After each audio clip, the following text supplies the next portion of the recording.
Buenas tardes a todas y a todos y bienvenidos a esta charla virtual sobre trata de personas, migración y medidas frente al COVID-19, organizado por la Clínica Jurídica para Migrantes de la Universidad de los Andes y por Women's Link. Mientras se terminan de conectar los asistentes, voy presentando el perfil de los organizadores. Por una parte, la Clínica Jurídica para Migrantes de la Universidad de los Andes presta atención jurídica gratuita a la población migrante, especialmente aquella que se encuentra en situación de vulnerabilidad y que por esta razón necesita una atención experta y específica. Actualmente la clínica tiene dos líneas principales de trabajo que son migración y género y niñez migrante y nacionalidad. Debido a la pandemia, la clínica ha habilitado tres canales para mantener la atención a distancia durante el aislamiento. La información para contactarse con las personas de la clínica la voy a estar poniendo ahorita después en el chat para que todo el mundo tenga acceso a ella, pero en todo caso la información la pueden encontrar en la página web del Consultorio Jurídico de la Universidad de los Andes o en el Twitter de la Clínica de Migración. Por otra parte, Women's Link Worldwide es una organización internacional sin ánimo de lucro que usa el derecho para avanzar los derechos de las mujeres y las niñas, específicamente aquellas mujeres y niñas que enfrentan distintas formas de violencia y de desigualdad. Dentro de nuestras líneas de trabajo tenemos específicamente una línea mujeres sobre mujeres y fronteras, dentro de la cual trabajamos mujeres, derechos de las mujeres migrantes y específicamente derechos de víctimas de trata de personas. Entonces, de parte de Women's Link y de la Clínica Jurídica para Migrantes, les agradezco a todas y a todos por sacar un momento de su tiempo para conectarse y escuchar un poco sobre este tema tan importante y preocupante y a veces que es la trata de personas. Entonces, voy a hacer una presentación muy general del tema y de los temas específicos que va a cubrir este webinar y luego voy a dar paso a nuestras intervinientes para que hagan sus correspondientes ponencias. En términos generales, la trata de personas puede ser caracterizada como la captación de seres humanos por medio de engaño u otras formas de coacción con fines de explotación. Existen distintas formas de explotación, sin embargo, la Oficina de Naciones Unidas contra la Droga y el Delito ha señalado que por lo menos el 79% de los casos tienen como finalidad principal la explotación sexual y adicionalmente también ha señalado que las principales víctimas de trata de personas son mujeres y niñas. Adicionalmente, sobre la trata de personas es importante destacar que tanto a nivel internacional como nacional, la trata suele ser definida como un delito, principalmente es definida como un delito.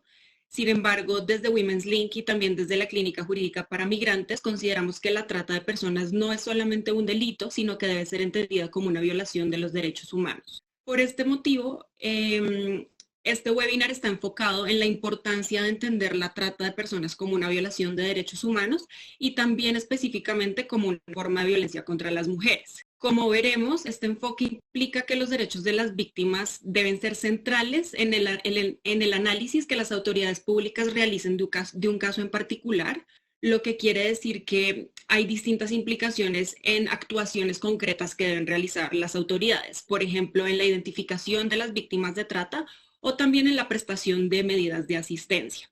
Adicionalmente, y por eso nos unimos con la Clínica Jurídica para Migrantes de la Universidad de los Andes, consideramos que la trata muchas veces traslapa con cuestiones generales sobre migración. De hecho, consideramos que muchas de las barreras y las limitaciones que enfrenta la población migrante actualmente son también barreras y limitaciones que enfrentan las víctimas de trata.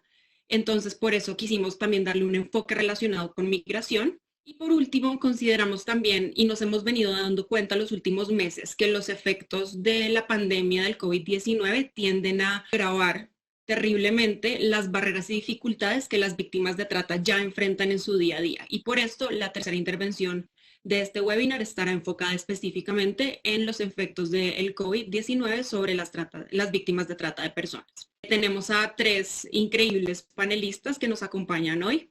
En primer lugar, tendremos la intervención de Gemma Fernández, abogada de la Dirección Legal de Women's Link, quien enfocará su intervención en trata de personas como una violación de derechos humanos y también como una forma de violencia contra las mujeres. La segunda intervención está a cargo de Carolina Moreno, directora de la Clínica Jurídica para Migrantes de la Universidad de los Andes, cuya intervención se va a enfocar en la política pública y el acceso a la ruta de trata de personas, con un énfasis particular en cómo la irregularidad migratoria es una barrera tanto para los migrantes como para las víctimas de trata. Y en tercer lugar tenemos la intervención de Ivonne Pineda, que como señalé, se va a enfocar en los impactos del COVID-19 en las víctimas de trata de personas. Ivonne es consultora independiente y experta en trata de personas. Cada intervención durará aproximadamente entre 15 y 20 minutos y luego abriremos el espacio para recibir preguntas de la audiencia. Las preguntas las pueden ir poniendo en el chat y las vamos a estar recopilando para luego formular las que consideremos que ayudan a enriquecer la discusión.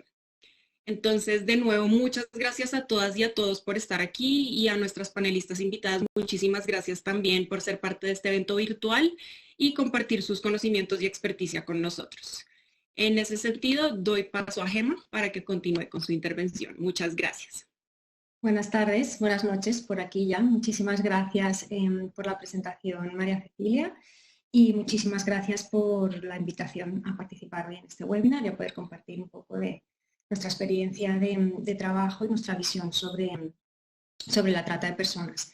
Pues como ya introducía mi colega, bueno, quisiera hacer la presentación de hoy va a radicar mucho sobre la importancia de adoptar un marco de derechos humanos a la hora de abordar la trata. Y es un marco de derechos humanos que debe primar frente a ese enfoque de persecución del delito y a ese enfoque de control migratorio, que son normalmente los dos focos que los Estados utilizan en sus políticas para luchar contra la trata. Y esto es porque, en primer lugar, significa que la protección a las víctimas no debe estar nunca vinculada a su denuncia de los hechos ni a su participación en los procesos judiciales para perseguir a los tratantes. Y también significa que las víctimas o las supervivientes tienen que tener derecho a acceder a protección de forma independiente a su estatus migratorio, que es a menudo un estatus migratorio irregular, como comentaba también María Cecilia. Sin embargo, sí que es importante recordar que la trata no siempre tiene un componente transnacional de cruce de fronteras y sabemos que hay muchos países donde hay mucha trata interna. Un buen ejemplo de ello es Colombia, donde está documentado como el conflicto armado también es un factor y el desplazamiento forzado que genera el conflicto es un factor que genera vulnerabilidad a la trata. Pero digamos que el cruce de fronteras sí que es un factor que genera esa vulnerabilidad también, porque cuando la gente tiene necesidad de moverse de un país a otro, tiene necesidad de cruzar una frontera y cuando hay una ausencia de rutas migratorias seguras o se produce un cierre de fronteras, esos son factores que aumentan la vulnerabilidad de las personas a caer en redes de trata, que son aprovechadas también, circunstancias que son aprovechadas por los tratantes para captarlas, ¿no? Para poder facilitar ese traslado con una intención de posteriormente explotar a esas personas. Entonces, bueno, también sabemos que el enfoque de derechos humanos, desde un punto de vista jurídico, lo que significa es que los Estados tienen obligaciones concretas de actuar con debida diligencia para prevenir la trata, para perseguir a los tratantes, pero sobre todo también proteger y reparar a las víctimas. Entonces, muy brevemente quisiera comentar sobre la definición de trata que está consensuada internacionalmente, que es la del Protocolo de Palermo de Naciones Unidas, que como ha dicho también María Cecilia, consta de 3 elementos. Hay unos hechos, que son la captación, el traslado, la recepción de personas, usando unos medios que son el engaño, la fuerza, la coacción, el abuso de poder o de una situación de vulnerabilidad y con una finalidad o intención que es la de explotar a esa persona. Las formas de explotación son diversas. El propio protocolo de Palermo menciona unas cuantas como un mínimo, es un documento de mínimos, importante también recordar eso, y habla como mínimo de la explotación de la prostitución ajena u otras formas de explotación sexual, los trabajos o servicios forzados, la esclavitud o prácticas análogas a la esclavitud, la servidumbre o la extracción de órganos. Entonces, cositas importantes para mencionar sobre el protocolo de Palermo. Primero, que es un instrumento que tiene un enfoque de persecución del delito. Esto es porque es un protocolo que complementa la Convención de Naciones Unidas contra la Delincuencia Organizada Transnacional. Entonces incorpora todo ese enfoque, digamos. Sin embargo, la trata de seres humanos y concretamente la trata de mujeres y niñas está contemplada en multitud de otros tratados internacionales de derechos humanos, como la Convención CEDAW sobre la eliminación de todas las formas de discriminación hacia las mujeres, la Convención de Derechos del Niño y de la Niña, o, por ejemplo, en la región, la Convención de Belém do Pará. Y otra cosa que me parecía importante mencionar sobre estos elementos del protocolo de Palermo, de la definición de trata que incorpora el protocolo, es que no es necesario que la explotación se haya llevado a cabo, sino simplemente con que exista esa intención o esa finalidad de posteriormente explotar a la persona, ya se puede identificar que ahí hay un caso de trata. Digamos, esto es muy importante para las identificaciones en frontera, donde a menudo se identifica la situación de una persona que todavía no ha sido explotada, pero eso no es óbice para que esa persona se la pueda identificar como víctima de trata y acceder a la protección. También quería comentar sobre las formas de explotación y por qué la trata es una forma de violencia basada en género y de discriminación hacia las mujeres. Me parece importante señalarlo porque creo que sí que hay una falta de entendimiento generalizada de cómo la trata tiene un componente de género. Y esto no significa ni que la trata afecte de forma exclusiva a mujeres y a niñas, o que las únicas formas de trata y de explotación que sufren las mujeres sea la explotación sexual, sino que debemos ampliar un poco la mirada y entender que hay muchas otras formas generizadas de juega un papel importante de cómo se explota a mujeres en el ámbito de trata, como en el servicio doméstico o en industrias altamente feminizadas, como puede ser la recolección de pequeñas frutas y trabajos de agricultura. Entonces, lo que yo sí creo que significa que la trata tiene un componente de género es por lo menos tres cosas. Primero, que las mujeres y las niñas sí están sobre representadas en la trata con fines de explotación sexual y que los hombres están sobre representados entre los tratantes. Segundo, que las mujeres y las niñas experimentan diferentes vulnerabilidades a la trata. Entonces, en el origen de la trata, mujeres y niñas, encontramos la discriminación, la violencia familiar, la feminización de la pobreza, la falta de acceso a oportunidades, a educación y demás. Y también que los tratantes utilizan diferentes formas de captación para captar a hombres que para captar a mujeres, ¿no? Y esto lo estamos viendo mucho en la frontera entre Colombia y Venezuela, donde los tratantes se están aproximando y haciendo ofertas de trabajo diferente para captar a las mujeres que las que le están haciendo a los hombres venezolanos. Y en tercer lugar, también significa que la trata produce diferentes impactos en los derechos de las mujeres y las niñas, y muy especialmente en lo relativo a salud sexual y reproductiva, y particularmente en lo que tiene que ver con explotación sexual, pues evidentemente pues los embarazos, los abortos forzados, digamos, toda esta situación que afecta específicamente, es un factor de género, digamos, y también el estigma que enfrentan las mujeres cuando se sabe o se conoce que son supervivientes a una situación de trata, enfrentan un estigma que es bastante más cruel, yo creo, que el que puedan enfrentar los hombres. Pero también quisiera como tratar de aterrizar qué significa en la práctica que la trata es una vulneración de derechos humanos y una forma de violencia basada en género.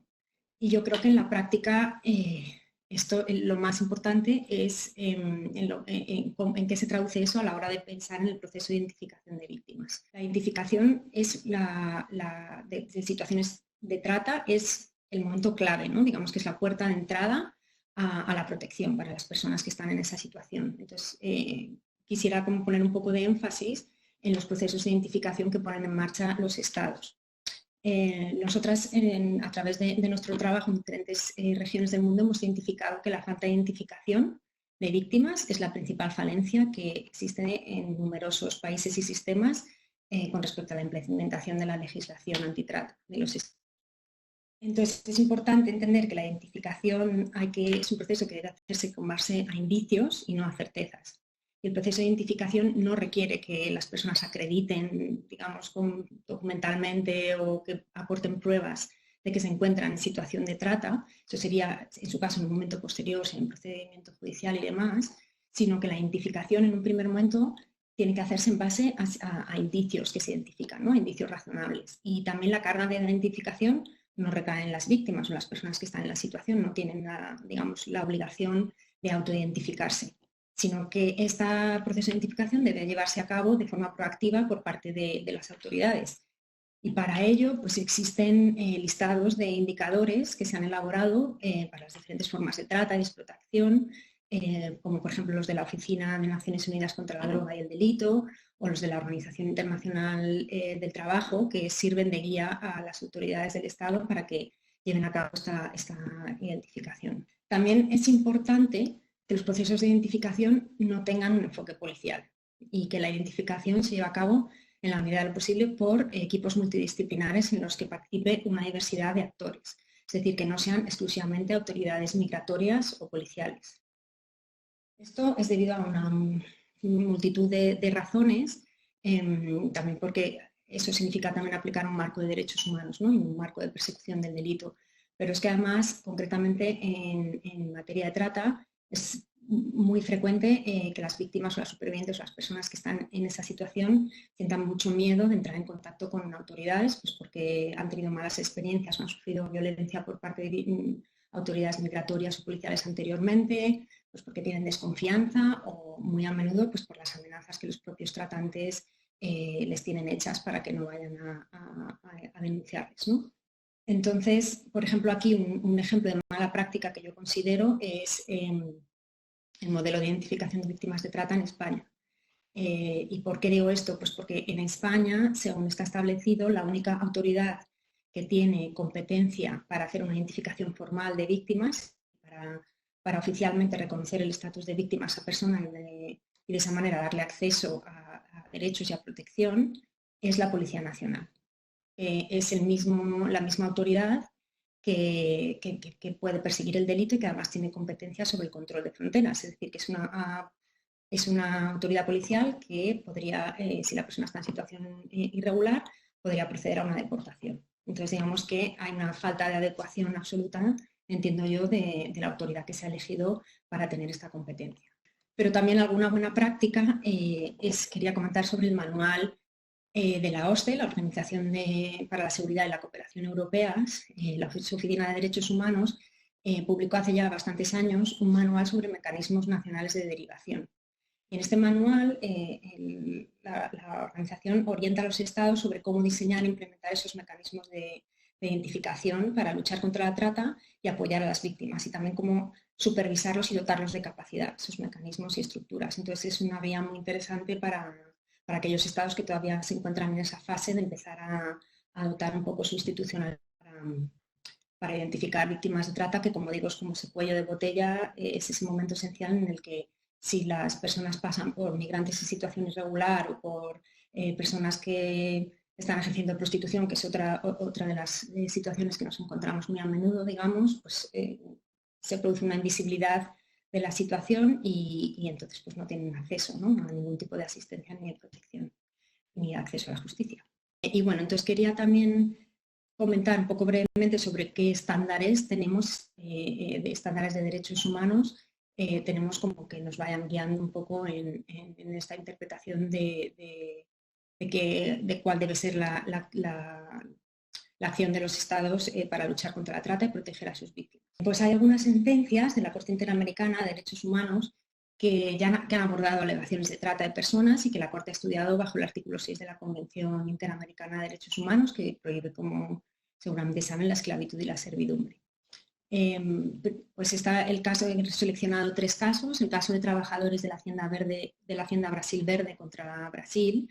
Es una sentencia de 20 de octubre de 2016 y es una sentencia histórica en la que la Corte condena al Estado por no garantizar la protección de un número de trabajadores que están sometidos a formas de esclavitud contemporánea y trata de personas, y además de no garantizar el acceso a la justicia de aproximadamente la mitad de estos trabajadores en estas circunstancias.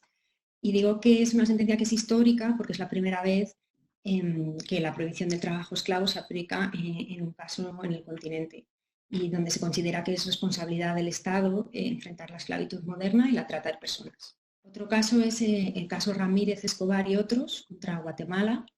Esa es una sentencia del 9 de marzo de 2018, donde la Corte establece por primera vez que la trata de personas incluye también la trata de niñas y niños con fines de adopción, aunque finalmente no condene al Estado por la violación del artículo 6 en un caso de adopción ilegal, pero es un caso muy interesante para ir viendo cómo la trata, digamos, que es un fenómeno vivo, supongo, ¿no?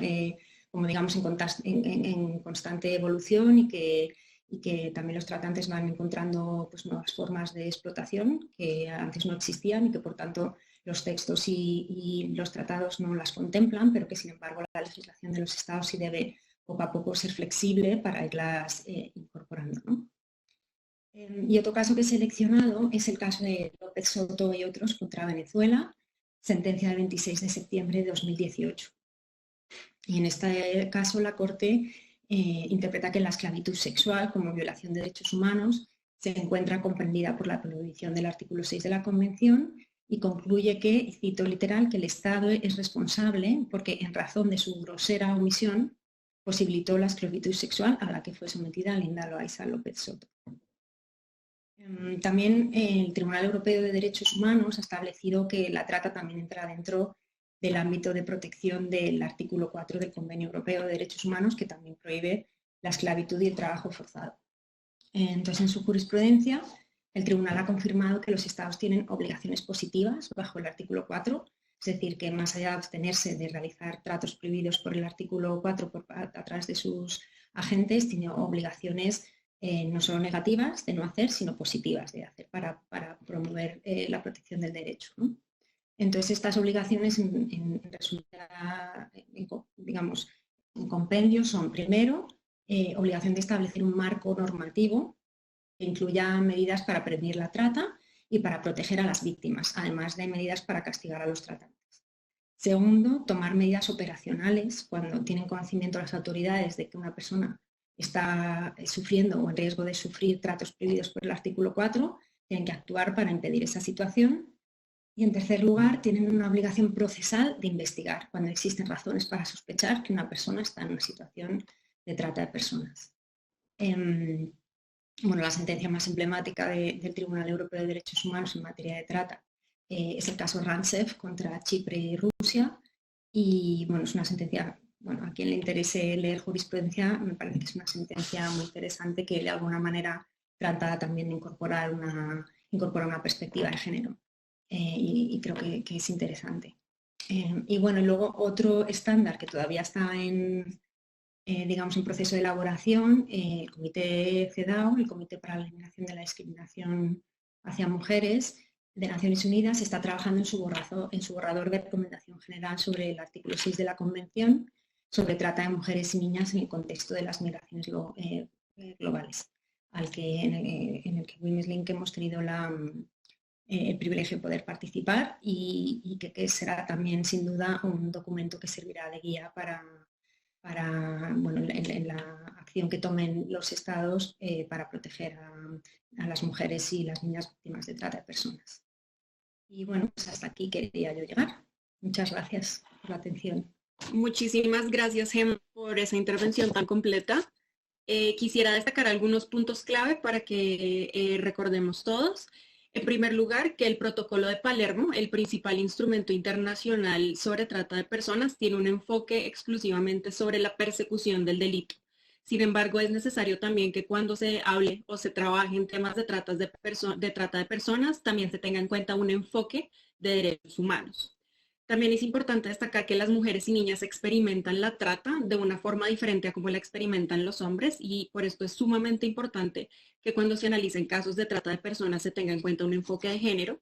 Y por último, quisiera destacar también que la identificación de víctimas de trata es una actuación que se puede llevar a cabo con base en indicios y no necesariamente con base en certezas, y que no es necesario esperar que las víctimas de trata se autoidentifiquen como tal, porque hay que tener en cuenta que son personas que han sufrido múltiples formas de violencia y por lo tanto tienen muchos traumas tanto físicos como psicológicos, pueden tener incluso heridas físicas y por lo tanto es sumamente difícil para estas víctimas que se autoidentifiquen como tal. Por eso es sumamente importante implementar una forma de identificación de víctimas de trata basada en indicios. Muchísimas gracias de nuevo, Gemma. Continuamos ahora entonces con la intervención de Carolina Moreno, la directora de la Clínica de Migrantes de la Universidad de los Andes. Les recuerdo que tienen la posibilidad de enviar preguntas por el chat. Muchas gracias. Buenas tardes, casi noches. Para mí es un gusto estar en este espacio pues, compartiendo con estas colegas, con todas las personas que se han conectado en esta conversación. Gracias por dedicarle un espacio importante de nuestras vidas tan ocupadas últimamente para conversar sobre un tema tan invisible como este. Creo que Gemma ha hecho una... es el lente de los derechos humanos a través del cual queremos leer el fenómeno o digamos, la problemática de la trata más allá de una política criminal de persecución y en esa iniciativa y en esos lentes de análisis se suma la clínica jurídica para migrantes de la Universidad de los Andes pues que yo dirijo. En ese sentido, en mi presentación voy a abarcar los siguientes puntos. Primero, presentaré el marco normativo y el marco o el diseño institucional previsto en Colombia para responder a lo que es la trata de personas en nuestro marco normativo. Luego conectaré, si es que existe tal conexión, este marco normativo y este diseño institucional con lo que significa el fenómeno migratorio que viene ocurriendo en Colombia, en el contexto colombiano, especialmente a partir del 2015, con población viniendo desde Venezuela a Colombia, y que no es un dato menor rescatarlo de una vez. El último informe de Migración Colombia reporta que la población migratoria con estatus migratorio irregular supera a la regular, y ese factor es clave en esta conversación. Luego me centraré en la Estrategia Nacional de Trata vigente hoy en Colombia, la que prevé de manera general las rutas de atención para atender a las víctimas de trata, y terminaré analizando brevemente los obstáculos que el hecho de ser persona migrante, y especialmente con estatus migratorio irregular, representa para las personas migrantes víctimas de trata para acceder a los mecanismos, a las vías de asistencia, tanto mediata como inmediata, previstas en la ruta. Habiendo presentado esta estructura general de mi intervención, entonces vamos directamente a comenzar. En Colombia, nuestro marco normativo en materia de trata está previsto, está regulado en la Ley 985, adoptada en el 2005, que en su artículo primero nos dice de manera clara y contundente cuál es el propósito o el objeto de esta ley. Y lo voy a leer porque me parece fundamental hacerlo y es muy corto. Adoptar las medidas de prevención, protección y asistencia necesarias para garantizar el respeto de los derechos humanos de las víctimas y posibles víctimas de trata de personas, y subrayo lo siguiente, tanto las residentes o trasladadas en el territorio nacional como los colombianos en el exterior. Y lo voy a dejar hasta ahí. ¿Qué es importante rescatar de este artículo? Que tiene dos miradas. Primero, entender que en todo caso la trata es un delito y como tal requiere el diseño de una política criminal orientada a la persecución, la investigación y la sanción de este delito, por supuesto, de los responsables, pero es ante todo, y creo que tanto quienes me precedieron, María Cecilia y Gemma, lo presentaron de manera muy clara, tiene que haber un enfoque de derechos. Las personas víctimas de trata son personas, tienen que ser reconocidas como personas, y el abordaje para la atención de sus necesidades y el restablecimiento, digamos, de sus derechos requiere el lente de los derechos humanos. Y en ese sentido no puede estar el enfoque de derechos subordinado, supeditado o invisibilizado por el enfoque criminal. Y creo que ese artículo es suficiente para que le demos entrada entonces a este análisis. Como lo mencionaba, esta ley fue adoptada en el 2005 y por supuesto en el 2005 no estábamos en el contexto de migración, digamos, tan fuerte y con presencia de población migrante proveniente de Venezuela, mayoritariamente de forma irregular. Y en ese sentido, lo primero que uno hace cuando lee esta ley es que se da cuenta que la ley es completamente desconectada, silente frente al fenómeno migratorio. La palabra migración ni migratorio aparece en la ley. Y uno diría, bueno, está bien porque en todo caso el fenómeno migratorio, por lo menos el que reconocemos hoy en día que existe, porque de nuevo, este fenómeno, la migración en Colombia no nació con la migración venezolana, y esa aclaración es buena hacerla. En todo caso, si es posterior, hablemos lo que inició desde el 2015. Entonces, cuando leemos esta ley, uno podría concluir que esta ley está realmente pensada para responder al fenómeno de mujeres y niñas, especialmente, por lo que ya dijo Gemma, que son reclutadas en Colombia para ser explotadas por redes de trata en el exterior, que es un fenómeno, digamos, una preocupación institucional pues grande. Sin embargo, el contexto de migración actual, pues digamos que queda desconectado, que no encaja de manera adecuada en este diseño institucional. Sin embargo, en todo caso, rescatar que esta ley trae una visión de una orden a las autoridades colombianas para adoptar una estrategia nacional de trata que en todo caso se ocupe de la materia. Y la Estrategia Nacional de Trata, la que está vigente hoy en día en Colombia, se adoptó mediante el decreto 1036 de 2016. Es una estrategia que, si bien está vigente por 2016 y 2018, estará vigente hasta tanto el nuevo gobierno no adopte una estrategia nueva.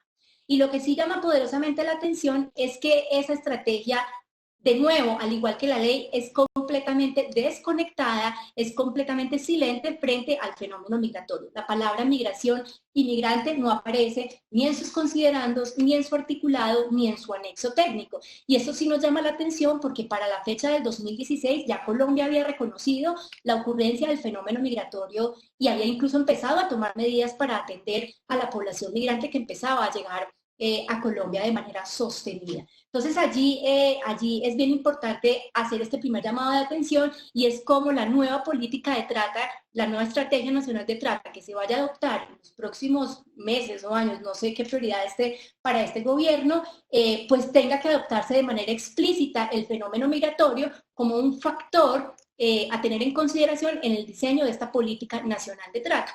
¿Por qué es importante esto? Porque la Política Nacional de Trata establece los lineamientos, las directrices, los parámetros que tienen que tener en cuenta las autoridades locales de trata, locales y departamentales, es decir, los comités regionales de trata, que son los que finalmente tienen que interactuar con las víctimas de trata y ofrecer los mecanismos de atención mediata e inmediata sobre los cuales ya pronto voy a entrar a considerar.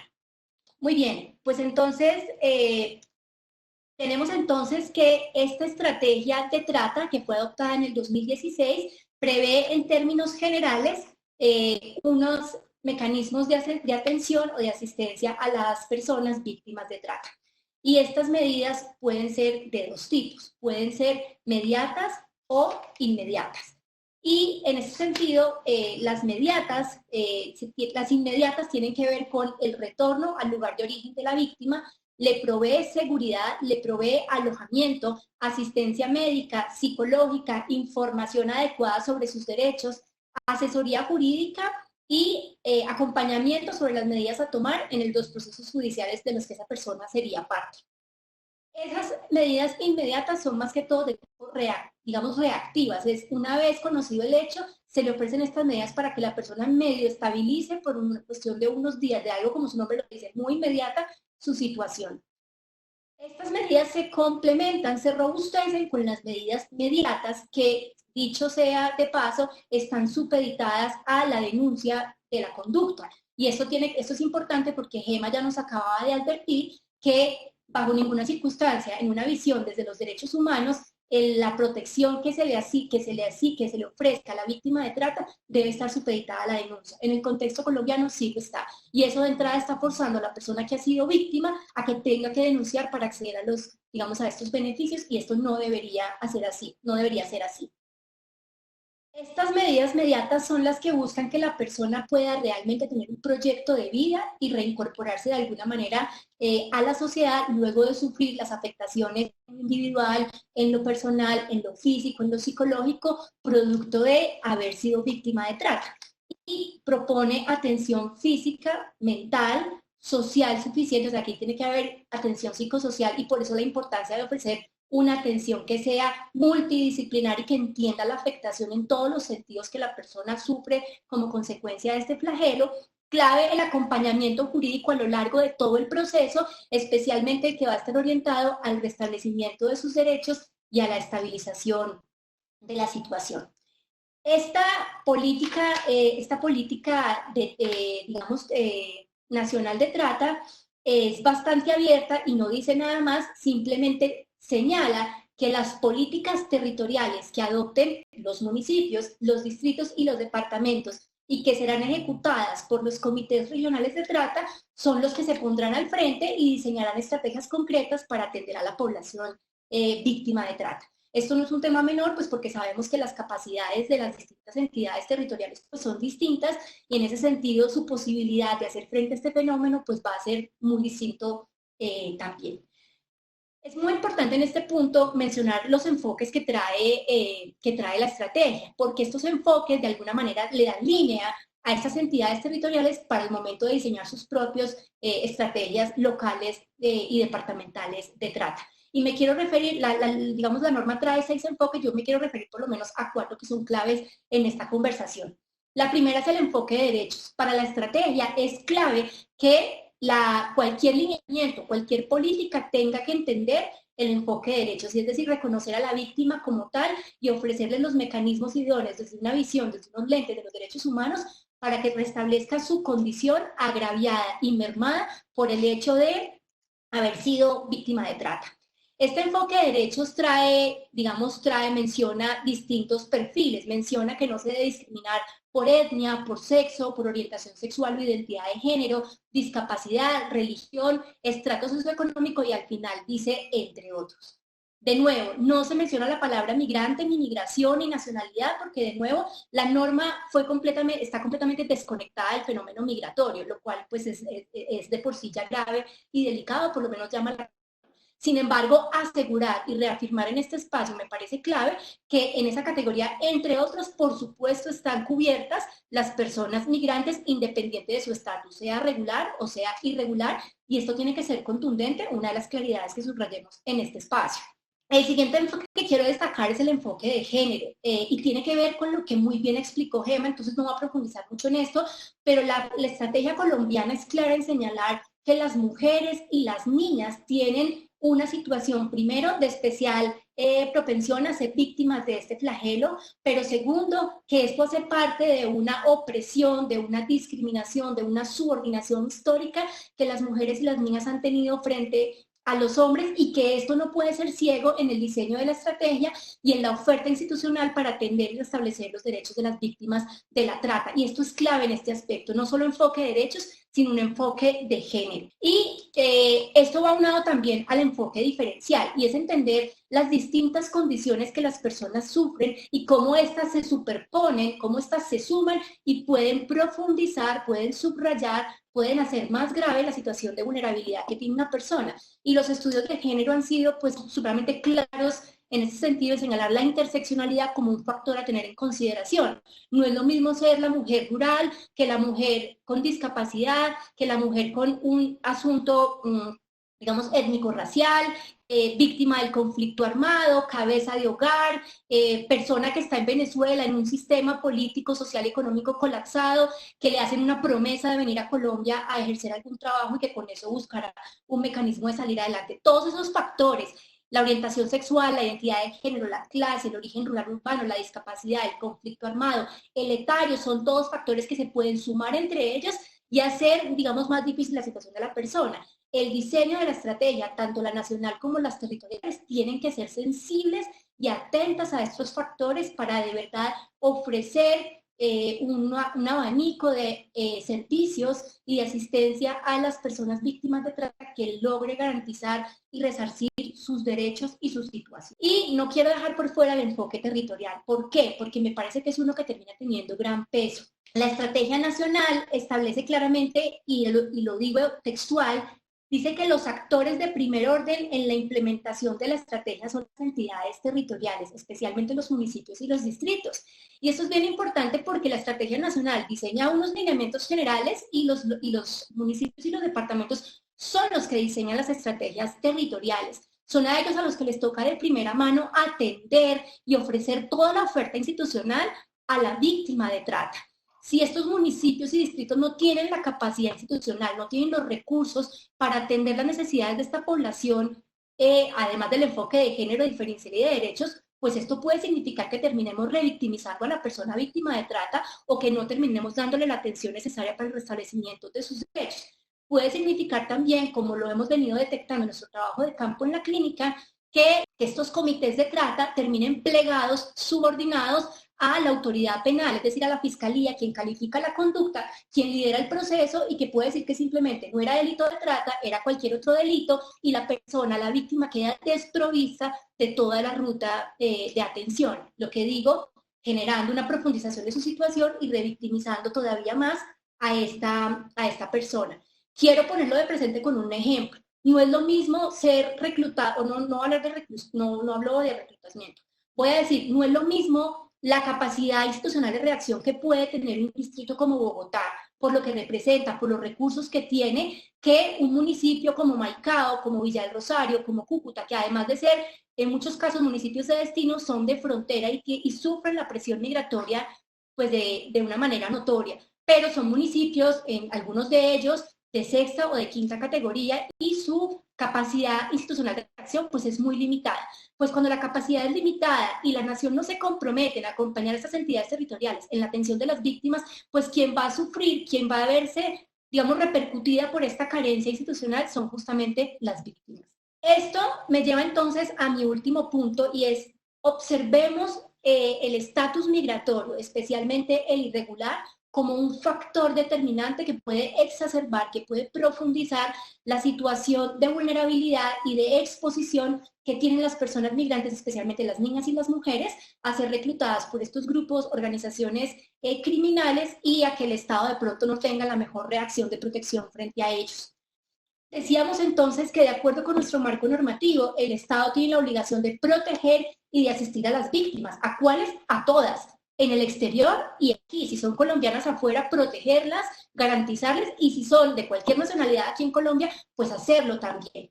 Y la ley no hace ninguna distinción en estatus migratorio ni nacionalidad, porque de nuevo, como comencé mi intervención, el diseño institucional, nuestro marco normativo es completamente desconectado, es ciego al fenómeno migratorio que viene ocurriendo en los últimos años de manera muy fuerte y pues como un hecho notorio en el contexto colombiano. ¿Qué termina pasando? Que las autoridades, especialmente las locales, a pesar de que la ley no diga ninguna cosa frente a separar, discriminar o distinguir entre persona con estatus migratorio regular o irregular, lo que termina sucediendo es que las autoridades locales, los comités de trata, han venido diciendo, ha venido haciendo carrera esta práctica, y es que las medidas inmediatas están previstas para población en estatus migratorio irregular, pero no están las medidas mediatas. Y yo decía que las mediatas son las más importantes porque son las de largo aliento y son las que le van a permitir a la persona víctima una reincorporación en la sociedad y poder tener un proyecto de vida adecuado, entre otras razones porque es la que le va a permitir, por ejemplo, recibir asistencia y capacitación para encontrar algún tipo de oficio o profesión. Entonces, entender que o asumir, porque eso no está en ningún lado, es un comportamiento, es una práctica administrativa. Entender que el estatus migratorio irregular corta, limita, choca con el acceso a las medidas mediatas es una forma de discriminación, es una forma de utilizar un criterio sospechoso que además no es atento a las dificultades, a las grandes barreras que experimenta la población migrante proveniente de Venezuela para acceder a documentos en su país y para beneficiarse de los mecanismos de regularización migratoria en Colombia. Y voy a decir esto porque es así. En Venezuela, acceder a un pasaporte puede ser una barrera incluso insalvable para muchas personas. Es un documento supremamente costoso, es muy escaso y las personas ni siquiera pueden acceder a él. Es un bien suntuoso, por decirlo así. Las personas que vienen migrando hacia Colombia, entonces, no tienen un pasaporte, no vienen por pasos autorizados o por punto de control migratorio, pasan por las llamadas trochas o pasos irregulares donde no hay sellos de pasaporte. Cuando llegan al territorio colombiano, además, no pueden acceder a los mecanismos de regularización como el PEP, que ha sido el mecanismo privilegiado por el Estado colombiano para regularizar personas provenientes de Venezuela, porque ni tienen pasaporte ni lo han sellado. Entonces, las reglas del PEP tampoco les sirven. Luego estas personas se ven muy expuestas a ser reclutadas por estas organizaciones criminales, en muchos casos transnacionales, que se aprovechan de su situación muy precaria en Venezuela y que además no tienen un estatus migratorio. ¿Y qué termina pasando? Que incluso si la persona accede, logra escapar a estas redes, logra denunciar, acercarse a las autoridades, se encuentran con la noticia, por más desafortunada, que por tener un estatus migratorio irregular no pueden acceder a los mecanismos mediatos de protección. Entonces, creo que con esto voy a ir cerrando y quiero pasar rápidamente me quiero referir a algo adicional. Recordemos que la inmediata da la posibilidad del retorno al lugar de origen, y aquí quiero hacer un comentario clave. Puede ser que para estas personas migrantes el retorno no sea una opción, que el retorno a su país de origen sea una forma de exposición, una forma de amenazar su vida, su integridad o incluso la de sus familias, porque allá fue el lugar donde fueron reclutadas y están además los tratantes esperándolos y amenazando a sus familias para tomar, digamos, medidas porque la persona ha escapado de la red o porque ha denunciado. Entonces, el retorno no es una garantía, el retorno debe ser una decisión que pueda tomar la persona, no debe ser una respuesta sine qua non, entre otros porque esa persona puede necesitar protección internacional y en ese sentido, pues, el derecho a no ser, digamos, devuelto a su país de origen. Luego, el retorno no debe ser, no debe ser leído siempre como una garantía, sino como una opción que en todo caso pueda definir la persona que ha sido víctima de trata. Cuando hacemos un enfoque de derechos, decimos que la persona se pone en el centro de la conversación y de las medidas que quiere que se tomen para, digamos, para su proyecto de vida y el de su familia. Quiero entonces concluir mi intervención diciendo dos cosas concretas. La primera, el marco normativo colombiano nos exige o le exige a las autoridades colombianas perseguir el delito, por supuesto, pero sobre todo tener un diseño de unas medidas humanitarias y con enfoque de derechos que reconozca a todas las víctimas, independientes de cualquier condición, para que puedan acceder a los mecanismos que les permitan resarcir sus daños y restablecer su condición anterior a que fueran las víctimas de trata. Y esto supone el acceso a las medidas mediatas e inmediatas que están en la ley y que están en el decreto, que es la Estrategia Nacional de Trata. Aunque nuestro marco normativo no hace ninguna mención al factor migratorio, porque dijimos que está desconectado completamente con el fenómeno y que incluso la ley le fue muy previo a la ocurrencia del fenómeno, lo cierto es que de facto las autoridades locales vienen haciendo esta distinción y negándole a las personas migrantes en estatus migratorio irregular, en este caso mujeres y niñas, la posibilidad de acceder a las medidas inmediatas, lo cual puede exacerbar, profundizar su situación de vulnerabilidad y dejarlas en una gran desprotección, dándoles un tratamiento sospechoso y discriminatorio de su situación.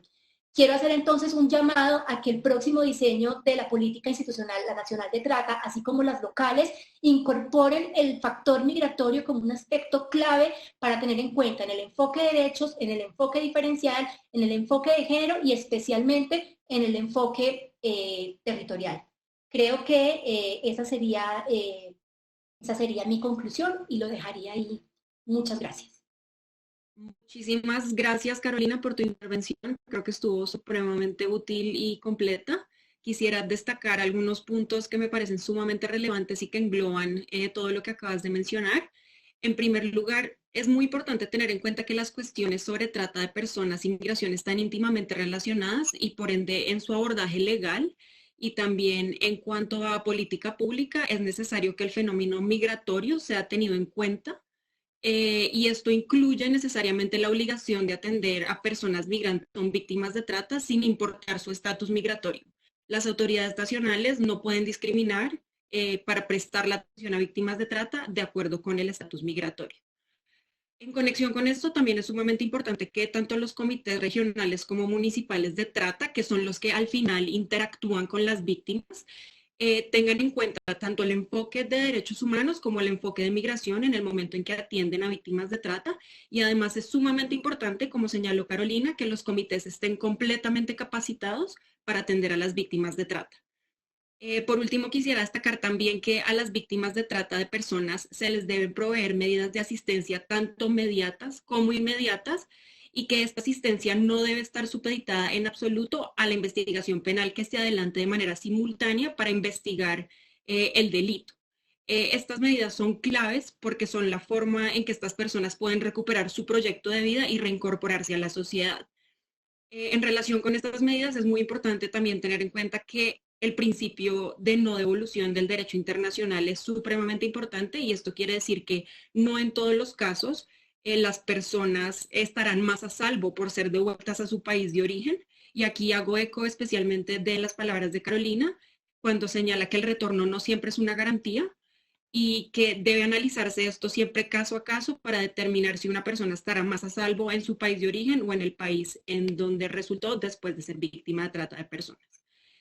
Con esto entonces, muchas gracias de nuevo Carolina y doy paso a nuestra tercera intervención a cargo de Ivonne Pineda. Hola, para todos, para todas, muy buenas tardes. Muchísimas gracias a las colegas de Women's Link y de la Universidad de los Andes por la invitación. Quisiera a través de mi presentación enfocarme un poco en los riesgos y en algunas recomendaciones, escenarios a tomar en cuenta durante y posterior a las medidas de confinamiento que se han tomado en la gran mayoría de los estados, por lo menos de la región, producto de la pandemia por COVID-19. Yo presentaré mi intervención alrededor de 3 puntos.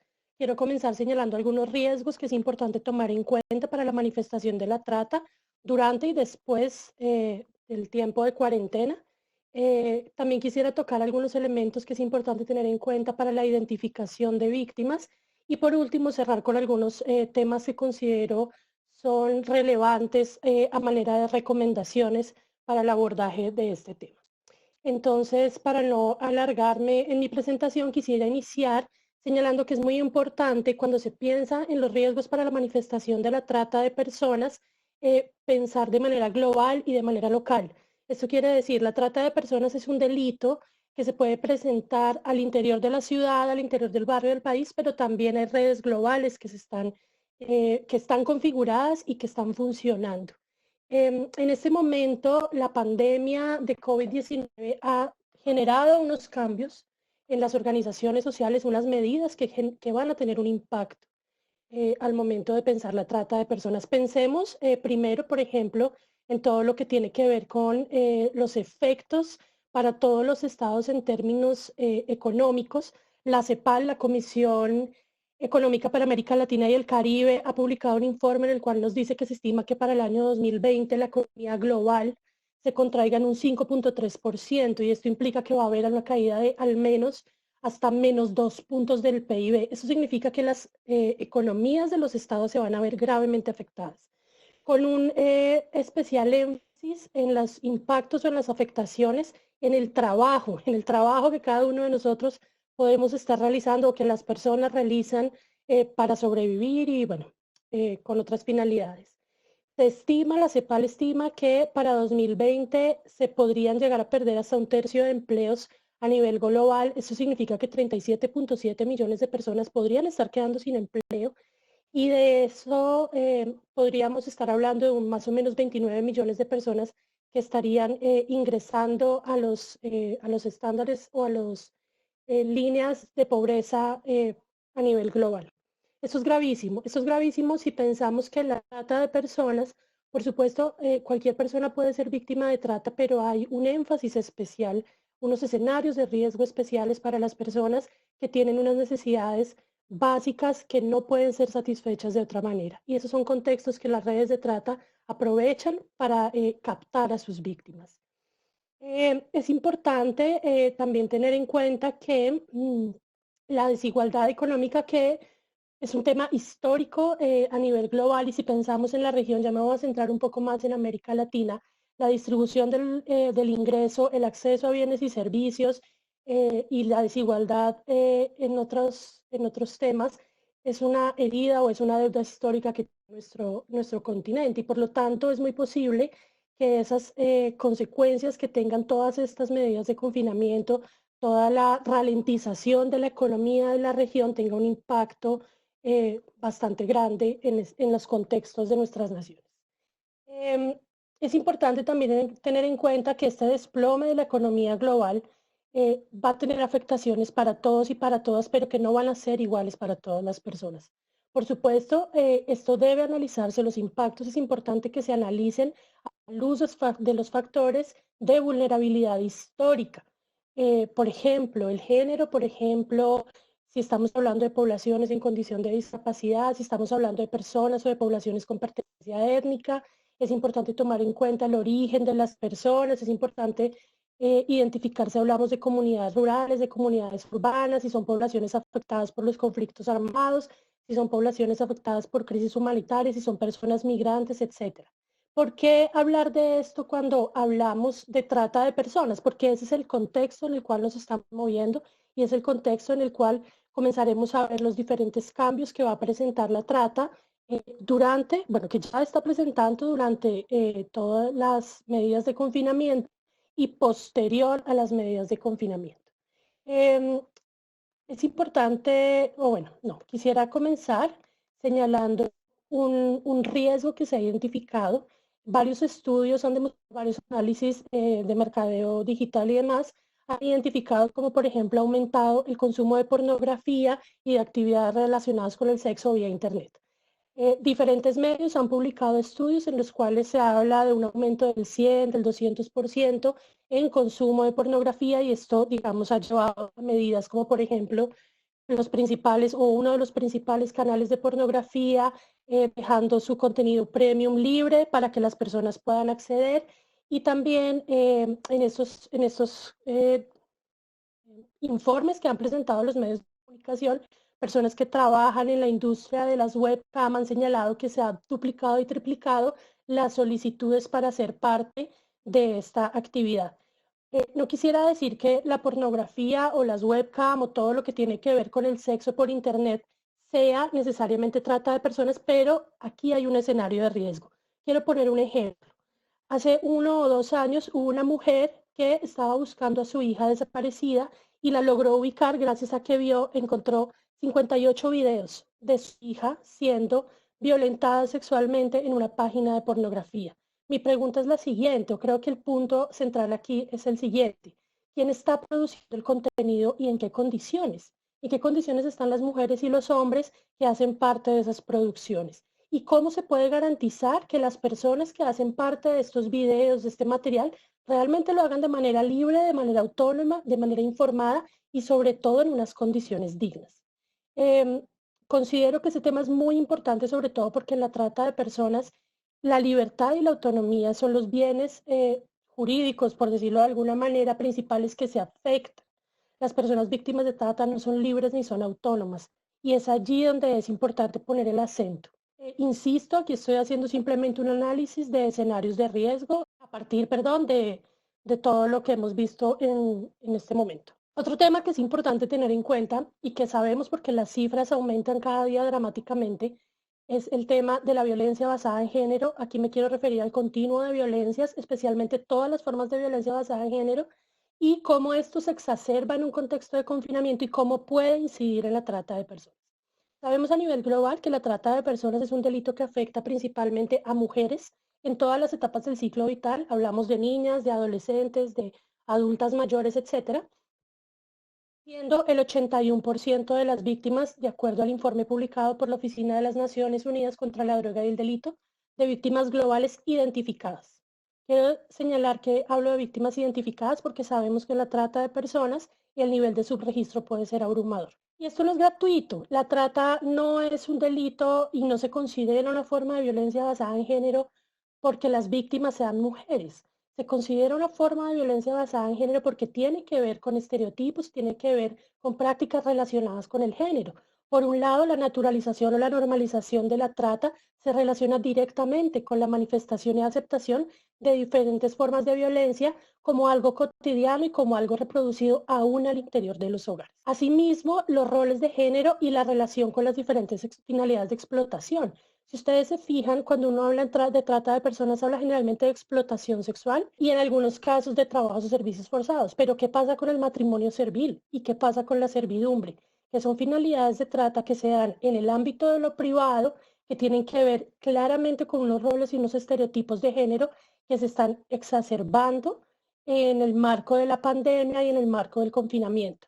También es importante hablar de la trata como un asunto de género cuando hablamos y relacionado con el subregistro, cuando hablamos de aquellas víctimas de explotación sexual que son hombres y no pueden denunciar porque pueden ser señalados, porque pueden ser estigmatizados por ser víctimas de explotación sexual. Y también la trata y su relación con el continuo de violencias basadas en género se puede analizar en relación con la posibilidad que ofrecen los y las tratantes a la comunidad, a las personas trans, de hacer su tránsito de género en procesos o en el marco de procesos muy relacionados con la trata de personas.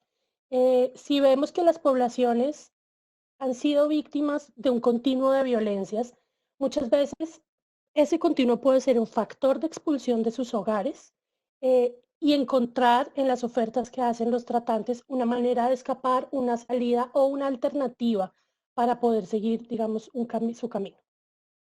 Otro riesgo que es importante señalar y que se exacerba en este contexto que estamos viviendo es el fortalecimiento de la captación por los medios virtuales. Si bien es cierto, la captación se puede realizar por medios virtuales o por medios presenciales, pues claramente con el confinamiento los medios presenciales se reducen o casi que se anulan. Entonces, en ese sentido, los medios virtuales de captación se fortalecen y es ahí también donde hay que poner un acento sobre todo pensando en la prevención. Por otro lado, es importante pensar que ese contexto que señala al principio, que podría parecer un poco dramático en términos de los impactos que se vienen después de las medidas, de levantar las medidas de confinamiento en términos económicos. Hay un tema que no podemos dejar de lado y es que va a haber un escenario de riesgo enorme pensando en las poblaciones que están por debajo de la línea de pobreza o de extrema pobreza que necesitan acceder a recursos para supervivencia. Eso es un poco, como decían los adultos mayores aquí en Colombia, pescar en río revuelto, ¿no? O sea, va a haber una exacerbación de las necesidades, un contexto bastante complejo en el cual las redes de trata pues podrán realizar la captación de manera tal vez más sencilla o por lo menos a muchas más personas que van a tener necesidades. También es importante tener en cuenta otro de los riesgos, otro grupo grande de riesgos es la reconfiguración de los escenarios y las finalidades de explotación, así como los mecanismos de sometimiento de las víctimas. Por un lado, es importante, digamos, identificar o tener en cuenta que pueden aparecer sitios no tradicionales en los cuales se están explotando víctimas de trata. Les quiero poner un ejemplo. Un canal de noticias colombiano publicó hace poco un informe en la ciudad de Bogotá en la cual en una localidad se están organizando bares y prostíbulos en casas de familia.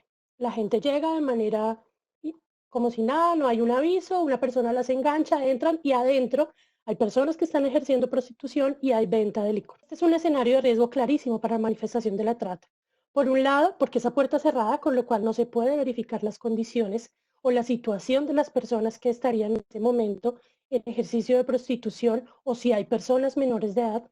Si hablamos de niños, niñas y adolescentes, sabemos que a la luz por lo menos de la ley colombiana, pero también de la Convención de los Derechos del Niño, que claramente esto es un delito. Pero adicionalmente existe un riesgo también para las personas de la familia, que pueden llegar a ser explotadas en el marco de este escenario no regulado del cual estamos hablando. Por otro lado, existe un riesgo relacionado con el uso del argumento de las medidas de confinamiento como un mecanismo de sometimiento. Aquí les quiero poner otro ejemplo. La semana pasada hubo un escándalo aquí en Colombia debido a la situación de una mujer vigilante que estaba trabajando en un edificio de estrato 5 o 6 de clase muy alta en Bogotá, la cual fue obligada a quedarse allí prestando ese servicio, no podía salir a visitar a su familia en condiciones casi que inhumanas, no, casi no, inhumanas, con un recurso mínimo para alimentarse. Esa señora se enfermó, cayó casi en coma diabético y la tuvieron que sacar a hospitalizarla de esa casa. Aquí encontramos un claro ejemplo de trata de personas con fines de trabajos o servicios forzados. La libertad y la autonomía de esta mujer está absolutamente negada. Ella estaba siendo explotada en una actividad laboral, ¿no? En un servicio, pero adicionalmente el argumento utilizado por las personas, que en este caso serían los tratantes y las tratantes, era que ella no podía salir porque había una orden del gobierno nacional de no salir. Entonces, aquí encontramos otro de los riesgos. ¿Cómo puede ser utilizado esto como un argumento para someter a las víctimas? Hay otro riesgo que es muy importante tener en cuenta y es las condiciones de las personas víctimas, que ya están siendo victimizadas, que venían siendo victimizadas antes de las medidas de confinamiento, las condiciones en las cuales se encuentran en este momento. Si no pueden salir, digamos que estaban en una finalidad de explotación como la mendicidad ajena, que tienen que salir al espacio público y no pueden salir, pues su vida, su integridad está en manos y a merced de los tratantes y en ese caso sus vidas, su integridad, su dignidad se encuentra en un riesgo. Y adicionalmente no pueden pedir ayuda, que es pues, por supuesto otro riesgo. También hay un riesgo que ha sido documentado por varios organismos de cooperación internacional y es cómo hay un cambio en la finalidad de explotación. Si inicialmente las personas eran explotadas, como les decía, por ejemplo, el caso de la mendicidad ajena, en una finalidad que requiere salir al ámbito público, ¿qué pasa cuando no pueden salir? Puede haber un cambio en la finalidad de explotación que se pueda realizar al interior del hogar o del espacio en el cual está la víctima ubicada. Quiero hacer aquí énfasis en un tema que ya Carolina tocó anteriormente, pero que me parece muy importante, y es que no puede dejarse de lado la situación de especial riesgo que viven las personas migrantes. Por un lado, digamos que aquí quiero referirme a 3 grandes grupos de personas migrantes. Por un lado, las personas objeto de tráfico de migrantes. Estas personas, pensemos en el caso de las Américas, de Sur y Centroamérica, que son territorios de tránsito hacia los Estados Unidos, que generalmente es el destino final, Estados Unidos o Canadá. Estas personas se han quedado varadas literalmente en el trayecto migratorio. ¿Qué significa esto? Significa que están en un territorio que no conocen, posiblemente con un idioma que no conocen tampoco, que no manejan, y adicionalmente puede que sus recursos que sean limitados se acaben durante el tiempo que se encuentran confinadas. Eso los pone en un riesgo enorme pensando en que puedan o queden a merced de las redes de tráfico de migrantes o del coyotero como se conoce normalmente, para que sean explotadas de la manera que la red considere o que tengan que salir, digamos, al contexto más cercano a buscar cómo sobrevivir y eso también las pone en un riesgo para ser explotadas. Por otro lado, están las personas migrantes provenientes de Venezuela. Me refiero específicamente a este grupo porque sabemos que, bueno, que hay en este momento un tema humanitario muy grave en la región con las personas que salieron en su momento de Venezuela y que ahora están buscando retornar. Y aquí encontramos diferentes perfiles, pero unos riesgos en común que tiene que ver con también los ingresos para su subsistencia que se hacen mínimos, que se acaban, adicionalmente pensando en que muchos de ellos y de ellas tienen que enviar dinero a Venezuela para el sostenimiento de sus familias extensas. Pensar que muchas de estas personas están retornando en este momento en unas condiciones también de mucho riesgo y de vulnerabilidad hacia Venezuela, que en el camino pueden ser captadas o pueden ser explotadas, pero que al quedarse también en la frontera esperando que se les autorice el ingreso, quedan también a merced de todos los actores que están en las zonas fronterizas, que sabemos que ahí hay unas condiciones muy complejas en términos de derechos humanos para las personas migrantes. Y por último, un tercer grupo de migrantes que quisiera señalar es el de las personas con diferentes intenciones migratorias que se quedaron en otros países. Me refiero a migrantes pendulares, me refiero a trabajadores migrantes, me refiero a estudiantes, a turistas que se han quedado en territorios que no son sus territorios de origen. En exactamente el mismo riesgo, que los recursos se acaben, que no tengan dónde vivir, que estén a merced un poco de lo que puedan gestionar en el territorio. Esto es gravísimo, pensando en términos de riesgos para la captación. Quisiera cerrar con un punto un poco para ilustrar este riesgo de las personas migrantes. Colombia, en la base de datos pública que tiene en relación con casos de trata de personas, que está en la página del Ministerio del Interior, identifica que para el 30 de abril a 30 de abril de 2020, Colombia ha identificado 22 casos de trata de personas. De esos 22 casos, 19 personas son migrantes. Estamos hablando, perdón, de esos 22 casos, 19 personas, el 64%, es decir, 14 personas son personas extranjeras identificadas como víctimas de trata en Colombia. Si uno dice 14 personas puede sonar poco, pero pensemos primero en el subregistro y segundo, que si uno mira las estadísticas, unos años atrás ni siquiera se identificaban personas migrantes como víctimas de trata. Y aquí ya, digamos, en 4 meses en Colombia se han identificado 14 víctimas de trata extranjeras. Quisiera dar paso al segundo tema que quiero señalar de manera muy rápida y es lo que tiene que ver con la identificación de víctimas de trata. Hay unos escenarios de riesgo. La identificación nunca ha sido sencilla, jamás. Y como lo señalaba Gema, de manera muy puntual, la identificación es el punto de entrada para poder hablar o pensar en procesos de restablecimiento de derechos. Entonces, ¿qué unos riesgos que identifico muy claros durante la pandemia para la identificación de las víctimas? Por un lado, la imposibilidad de movilizarse y con ello la imposibilidad de buscar ayuda. Como todos los servicios y dispositivos de ayuda se encuentran en este momento suspendidos, por lo tanto no podemos hablar de una identificación en primera línea. Y aquí hago un paréntesis, me refiero a identificación en primera línea cuando hablo de personas que pueden realizar identificación de víctimas de trata porque están en contacto constante con poblaciones que están en busca de servicios, poblaciones vulnerables. Me refiero, por ejemplo, a comedores comunitarios, me refiero a organizaciones sociales que tienen programas de asistencia social, etcétera, etcétera. Funcionarios y funcionarias públicas que están en primera línea de contacto, no sé, funcionarios de Migración Colombia, bueno, o de las oficinas de migración, etcétera. Por otro lado, las limitaciones propias de los contextos virtuales para pensar en acciones de búsqueda activa de víctimas de trata, salir a hacer recorridos, hacer contacto, hacer este tema con las víctimas, el aumento de la violencia basada en género, la necesidad de contar con elementos para poder identificar casos en las líneas o los dispositivos de ayuda, es decir, que las personas que están recibiendo las llamadas de las personas, de las mujeres de víctimas de violencia basada en género, estén capacitadas para identificar casos de trata. En esas llamadas hay un tema relacionado con el contagio de COVID-19, claro, por supuesto, hay un riesgo exacerbado para estas víctimas en términos de contagio y sobre todo en la dificultad de acceder a servicios de salud o medicamentos. Y hay otro contexto muy complejo y es el que tiene que ver con con los escenarios en los cuales son los familiares quienes están explotando a las víctimas. Pensando ya en términos de identificación de víctimas, después de las medidas de levantar las medidas de confinamiento, unos riesgos o unos elementos para la identificación de víctimas, perdón, que es importante tomar en cuenta. Primero, pensar que puede haber un florecimiento, entre comillas, de la trata de personas, teniendo en cuenta, digamos, todos los retos enormes que se nos vienen como países, como región para la reconstrucción económica, y esto quiere decir que tiene que fortalecerse.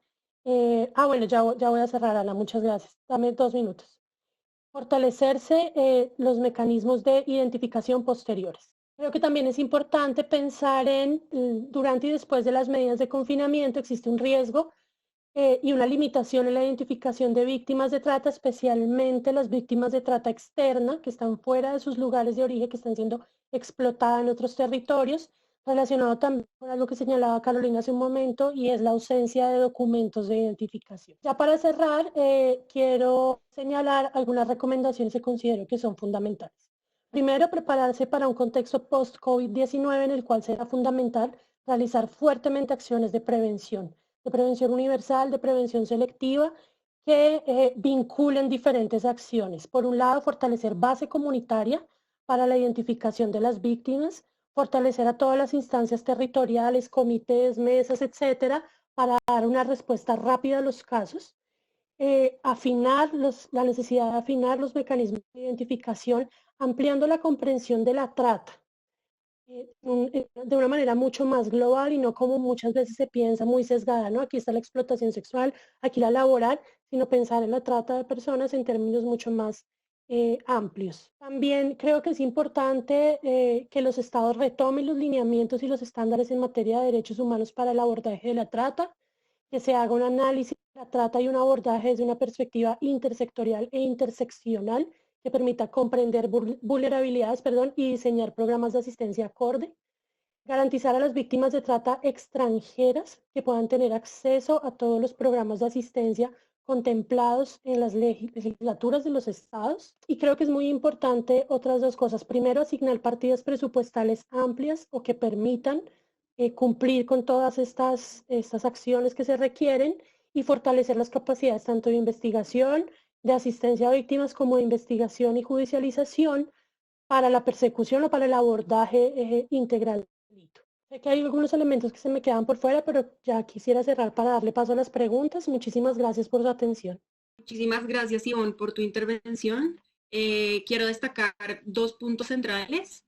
En primer lugar, un punto clave que menciona Ivonne es que la trata de personas puede ocurrirle a cualquier persona, sin embargo, hay unas personas que son más vulnerables que otras y hay contextos específicos y unas causas estructurales que ponen en mayor riesgo a personas de caer en redes de trata. Y un contexto clave que hay que tener en cuenta en relación con esto es el contexto actual de migración entre Venezuela y Colombia. Adicionalmente, quiero destacar que la pandemia, lo que menciona Ivonne sobre cómo la pandemia y el confinamiento reconfiguran los escenarios y generan nuevas dinámicas de captación de víctimas de trata de personas, por lo cual es sumamente importante que se activen mecanismos para identificar a las víctimas y que todas las autoridades estén muy pendientes de estas cuestiones. Muchísimas gracias a todos los que continúan conectadas. Ya estamos un poco sobre la hora, estamos cerca de que termine la hora que habíamos pensado inicialmente. Sin embargo, para poder responder a las preguntas, vamos a extendernos un poquitico. Hay unas personas que han estado siguiendo todas las preguntas que han puesto en el chat. Muchísimas gracias por sus preguntas, sus intervenciones. Por cuestiones de tiempo decidimos limitar las preguntas a una por panelista. Hicimos lo posible por tomar las más repetidas para que todos puedan recibir respuestas a sus preguntas. Entonces, voy a formular las 3 preguntas a las panelistas y luego doy paso a cada una para que responda la pregunta. Entonces, la primera pregunta sería para Gema y la pregunta es: ¿el reclutamiento forzado de niños, niñas y adolescentes en el conflicto armado interno colombiano puede ser considerado trata de personas a la luz del protocolo de Palermo? La pregunta para Carolina sería la siguiente. Las medidas de protección mediata e inmediata que contempla el ordenamiento jurídico colombiano son suficientes y lo que hace falta es cumplirlas o estas medidas son insuficientes y se requiere incluir medidas adicionales. Y la pregunta para Ivonne sería la siguiente. ¿Cuál es la ruta de activación más pertinente para activar la ruta de trata de personas luego de que la persona en efecto es identificada? Y esta ruta, ¿cómo opera actualmente en el marco de la pandemia y las medidas tomadas por la pandemia? Entonces, doy paso a Gema para que responda su pregunta.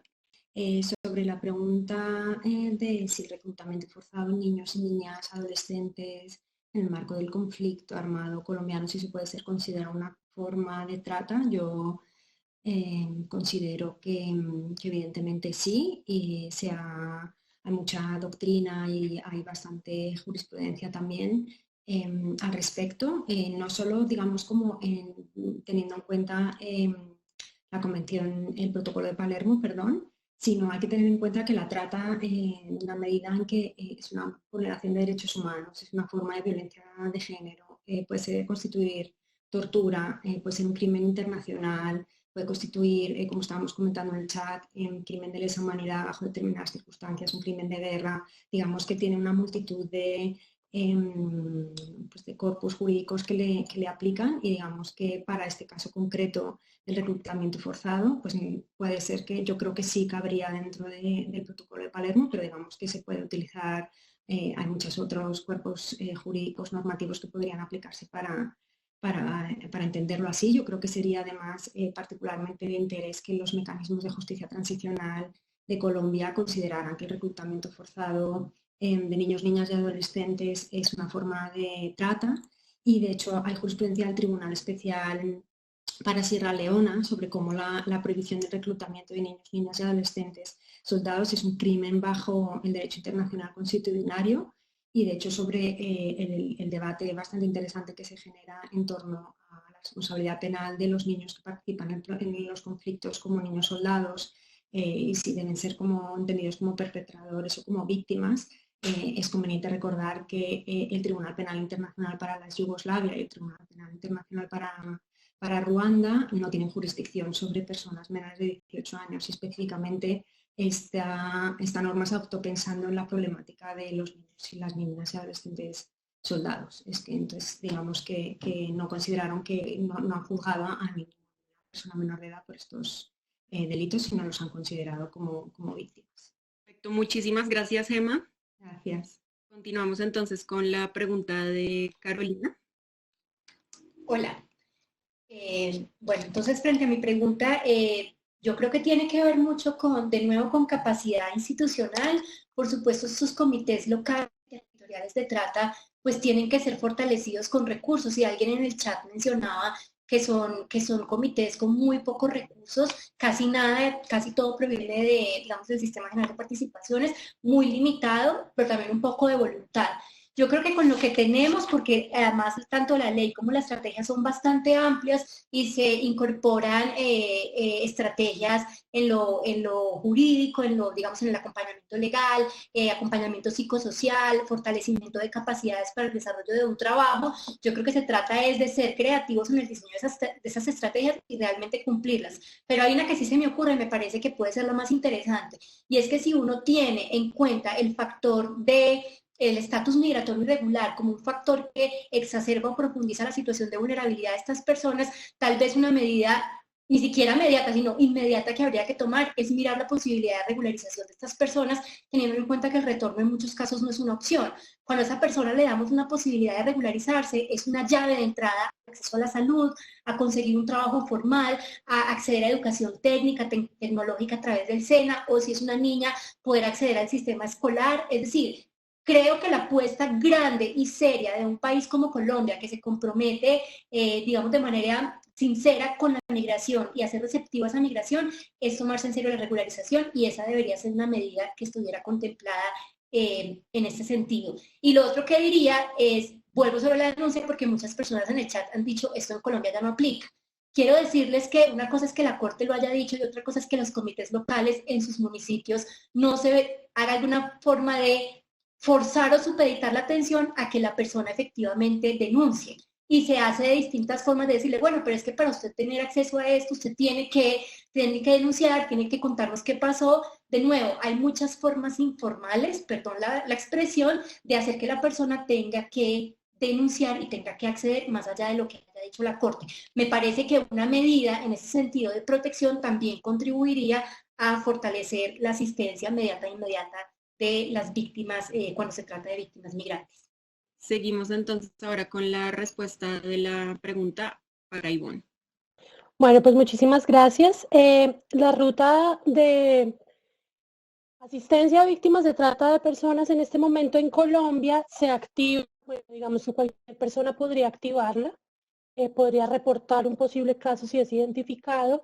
Hay algunos canales de atención, el más conocido, digamos, el que centraliza la activación, o por lo menos el reporte de los casos, es la línea 018.000 52-2020, que la maneja, la coordina el Ministerio del Interior de Colombia, y digamos que esa es una forma de reportar los casos. Otras formas de reportar es a través de los canales, digamos, que tienen cada una de las instituciones en los territorios.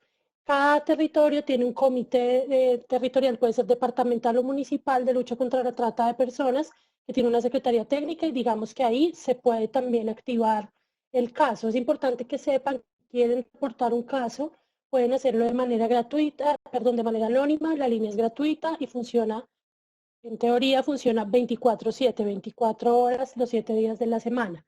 En relación con el funcionamiento de la ruta en el marco de la situación que estamos viviendo en este momento, el Ministerio del Interior nos ha pronunciado respecto a medidas excepcionales o medidas especiales para el funcionamiento. Luego se supondría que la ruta está funcionando de manera regular.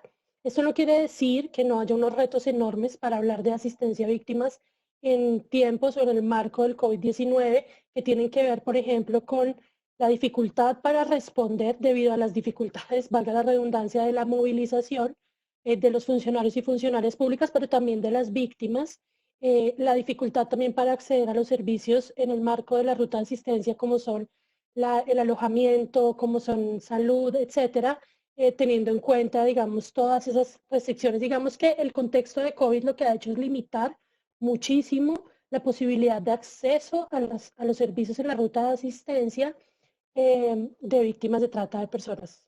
Bueno, pues muchísimas gracias a todas y a todos por conectarse y por su participación activa en el chat. Como ya se mencionó en el chat, el webinar queda grabado y pueden acceder a él posteriormente. También muchísimas gracias a las 3 panelistas por sus fantásticas intervenciones. Creo que fueron muy claras y muy útiles. Y quisiera cerrar señalando, por un lado, que aparte de la fabulosa atención jurídica que ofrece la Clínica Jurídica para Migrantes de la Universidad de los Andes, especialmente en estos tiempos de pandemia, también están realizando una campaña de donación de alimentos para los migrantes venezolanos en Bogotá. Pueden encontrar la información en sus redes sociales, en Twitter y también en la página web del Consultorio Jurídico de la Universidad de los Andes. Y quisiera cerrar señalando que en las últimas semanas Women's Link, en alianza con IPPF y Amnistía Internacional, lanzó una guía para proteger los derechos de las mujeres y las niñas en el marco de la pandemia, y esto incluye también normas especiales y medidas especiales que se deben tomar en relación con las víctimas de trata. Entonces, de nuevo, muchísimas gracias a todas y a todos. Esperamos que haya sido un evento muy útil y esperamos vernos de nuevo pronto.